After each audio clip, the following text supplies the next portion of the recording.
Hai, nama saya Tampelin. Hari ini saya akan membentangkan untuk topik paradigma positivity dalam logistik.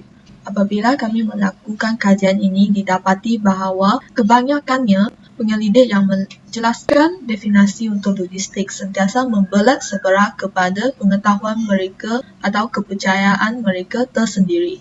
Jadi kami berdebat untuk melakukan siasatan saintifik ataupun membuat pengumpulan data yang sah daripada umum dengan sudut konsep epistemologi dalam bidang logistik. Nama saya Lee Wan Yu, saya akan membentangkan poin yang seterusnya. Para penyelidik mempunyai berfikiran rasional dan sikap ingin tahu secara saintifik untuk mendapatkan persoalannya. Menurut kajian ini, logistik menjadi alat penjelasan dan alat kawalan yang telah merubah alam, ekonomi dan sebagainya dari masa lampau hingga sekarang. Pengetahuan dan bukti mereka telah menghasilkan dimensi mendata adalah isu utama dalam analisis sebab akibat dan sebagai penghasil peristiwa. Mereka masih melakukan berpendapat bahawa aplikasi pada dasarnya adalah logik yang sama dengan generalisasi statistik. Nama saya adalah Liana Anak Tija. Hari ini saya akan membentangkan isi yang ketiga. Isi yang ketiga adalah kedalaman sebab, iaitu mendedahkan tentang kewujudan sebenar. Kewujudan domain sebenar dapat menangani beberapa justifikasi epistemologi untuk kajian kes dalam logistik. Isi ini mempunyai hubungan dengan sistem logistik. Dalam jurnal yang telah dipilih, ada dinyatakan bahawa domain nyata terdiri daripada objek dan struktur yang mempunyai kekuatan sebab dan yang apabila diaktifkan menghasilkan peristiwa. Kewujudan domain ini boleh dikaitkan dengan epistemologi ilmu dan ontologi ilmu.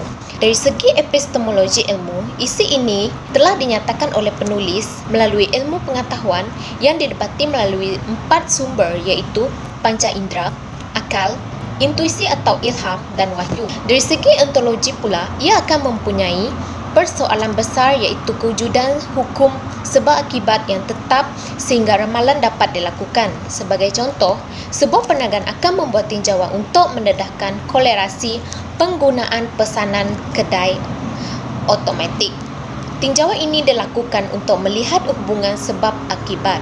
Secara logiknya, setiap perkara yang dilakukan manusia mempunyai sebab dan akibatnya yang tersendiri.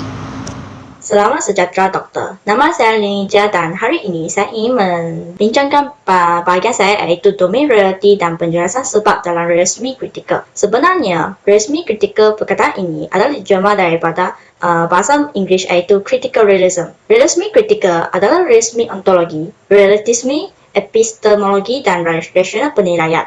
Realisme kritikal juga merupakan cabangan falsafah yang membezakan antara dunia nyata dan dunia yang dapat diperhatikan.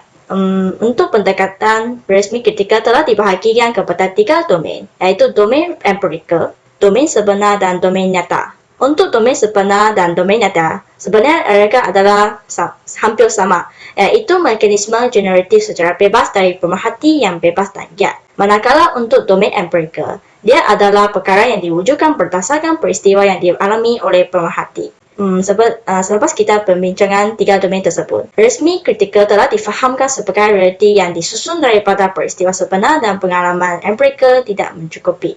Itu saja pembentangan saya. Nama saya Tan Yin Yin.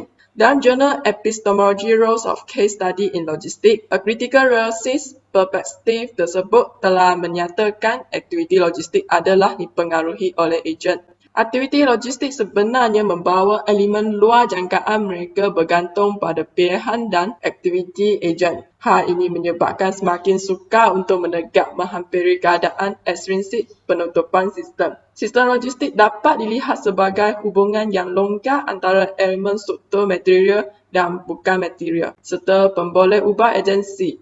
Kami berpendapat bahawa khusus mengenai struktur dengan aktiviti logistik iaitu wujudnya bidang sosial yang jelas telah mencabar kemampuan sebagai pemerhati untuk menegak atau menghampiri keadaan intrinsik dan ekstrinsik untuk penutupan, iaitu yang merupakan titik penting ketiga menangani objek experience dan kajian kes. Nama saya Wan Kit Yi. Saya akan membentangkan bahagian kesimpulan. Secara keseluruhannya, bidang logistik memberikan pendekatan yang lebih mendalam terhadap epistemologi yang berkait rapat dengan falsafah ilmu. Falsafah ilmu dapat memberikan pelbagai manfaat, pengetahuan serta pengalaman kepada manusia dan masyarakat.